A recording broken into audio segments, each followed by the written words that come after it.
Ya, jadi analisis regresi linear berganda yang pertama kita lakukan adalah persiapan datanya terlebih dahulu. Nah, nanti datanya itu yang ini, klien 4304, data dan hasil. Nanti bisa dibuka pada set 1, nanti yang digunakan adalah data total skornya saja. Nah, setelah disiapkan datanya seperti ini, lalu kita buka aplikasi SPSS-nya. Nah, untuk SPSS ini nanti bisa dipakai versi berapapun. Ini caranya sama. Kemudian kita masuk ke menu variable view. Nah, kita copy dulu ini X1, X2, dan Y.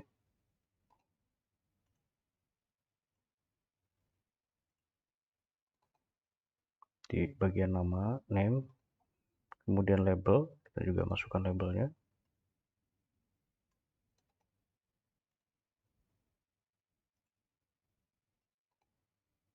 Nah, setelah seperti ini, lalu kita masukkan datanya pada menu data view. Nah, pada data view ini kita copy yang ini, X1 sampai dengan Y, total skornya. Kita copy, kita paste. Nah, setelah seperti ini, yang pertama kita lakukan adalah uji asumsi klasik, uji asumsi klasik dan sekaligus dengan uji regresi linear berganda. Jadi ada beberapa pengujian asumsi klasik itu yang bisa dilakukan bersamaan dengan regresi linear berganda. Caranya, klik analyze, regression, linear. Kita masukkan minat beli konsumen ini ke dependent, kemudian promosi, dan kualitas pelayanan kita masukkan ke kolom independent. Nah, nanti tinggal klik aja tanda yang ini, kita blok terus klik tanda panah ini. Kemudian di bagian statistik kita centang collinearity diagnostic dan Dubin Weston. Nah, itu untuk uji multicollinearitas dan uji Dubin Weston. Kemudian continue, plots, spread kita masukkan ke dalam X, dan S-receipt kita masukkan ke dalam Y. Kemudian kita centang histogram dan normal probability plot. Continue. Pada save, kita centang unstandardized, residual, unstandardized kita centang seperti ini, lalu klik continue. Setelah seperti ini, lalu kita OK. Ya, ini kita biarkan dulu hasilnya. Kemudian, setelah seperti ini, kita uji untuk normalitasnya. Caranya klik analyze, dan parametric test, legacy dialog, one sample KS. Kita pilih unstandardized residual, pindahkan ke sini. Kemudian exact, kita pilih Monte Carlo. Nah, Monte Carlo ini adalah untuk uji alternatifnya. Kemudian continue, oke. Nah, kemudian kita lakukan pengujian heteroskedasitas menggunakan metode gesture. Caranya kita transformasi dulu nilai residualnya. Caranya klik transform, compute variable. Di target variable ini kita tulis ABS underscore res seperti ini pada numeric expression. Nah, kita pindah ini kursornya. Kemudian pada function group ini kita pilih all, klik ABS. Nah, ini double klik. Nah, kemudian ini udah otomatis seperti ini, kita masukkan unstandardized residualnya. Double klik saja. Seperti itu. Lalu oke. Kemudian caranya untuk heteroskedastisitas ini sama dengan regresi berganda. Jadi caranya klik analyze regression linear. Kemudian kita reset dulu. Kita reset, kita masukkan X1, X2 ke independent. Kemudian ABS residual ini kita masukkan ke variable dependent. Lalu oke. Nah, supaya tidak tertukar, kita beri nama di sini untuk uji heteroskedastisitas.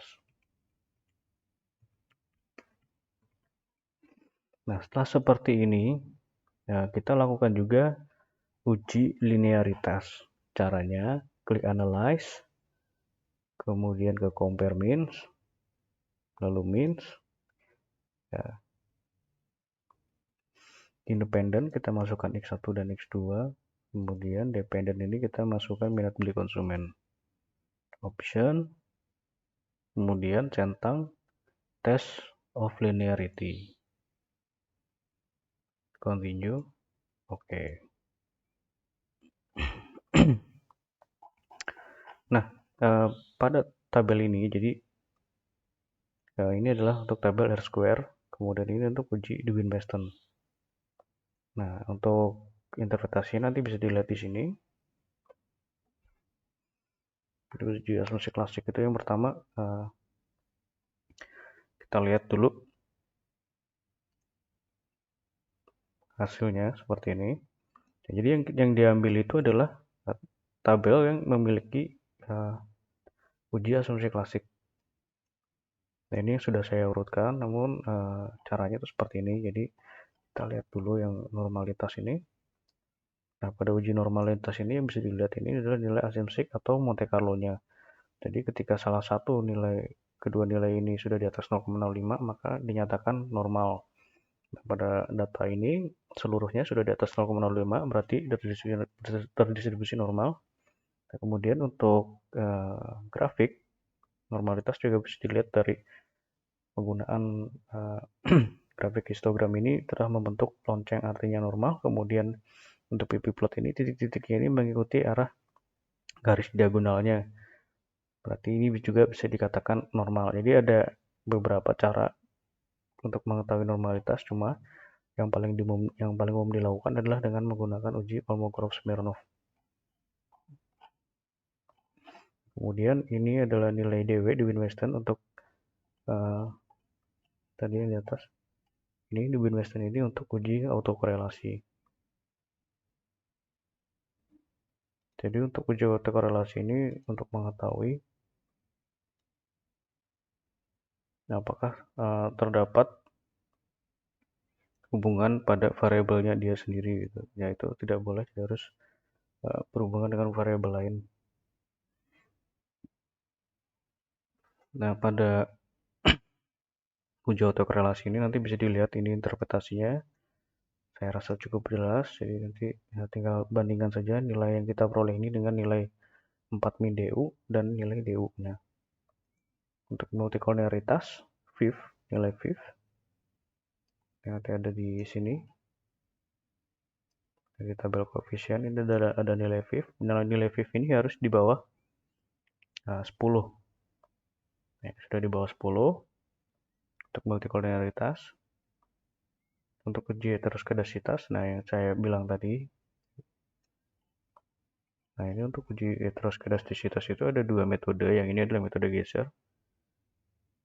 Jadi kita lihat di sini, X1 ini nilainya 0,008, artinya ini terjadi gejala heteroskedastisitas. Namun pada X2 nilainya 0,358, artinya tidak terjadi gejala heteroskedastisitas. Nah, selain menggunakan uji Geisser juga bisa dilihat menggunakan grafik scatterplot seperti ini.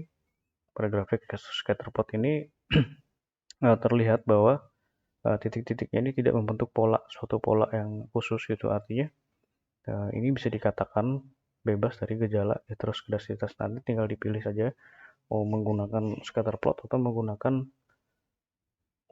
metode Geisser. Oke, seperti itu. Kemudian untuk uji linearitas, nah untuk uji linearitas ini nanti yang diambil adalah data yang ini, nomor tabel ini.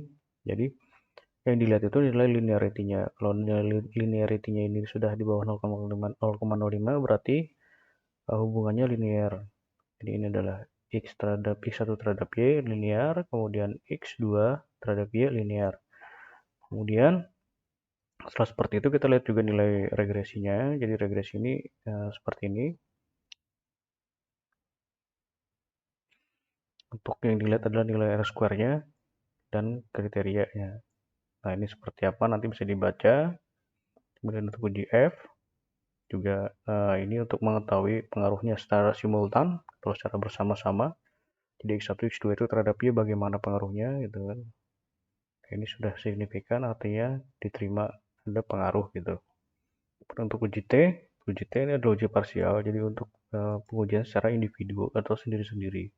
Jadi X1 terhadap Y, X2 terhadap Y. Nanti interpretasinya bisa dilihat di sini.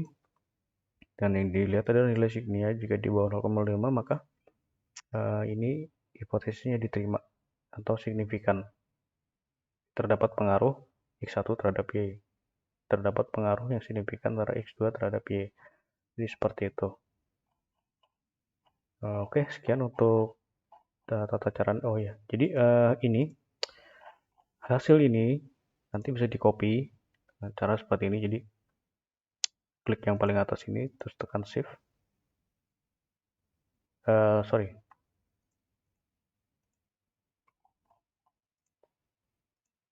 tekan CTRL. Nah, seperti ini. Kita pilih yang digunakan saja. Jadi ini adalah R Square dan Windmaster, ANOVA UGF, kemudian ini UGT dan VIV, normalitas, terus elastisitas,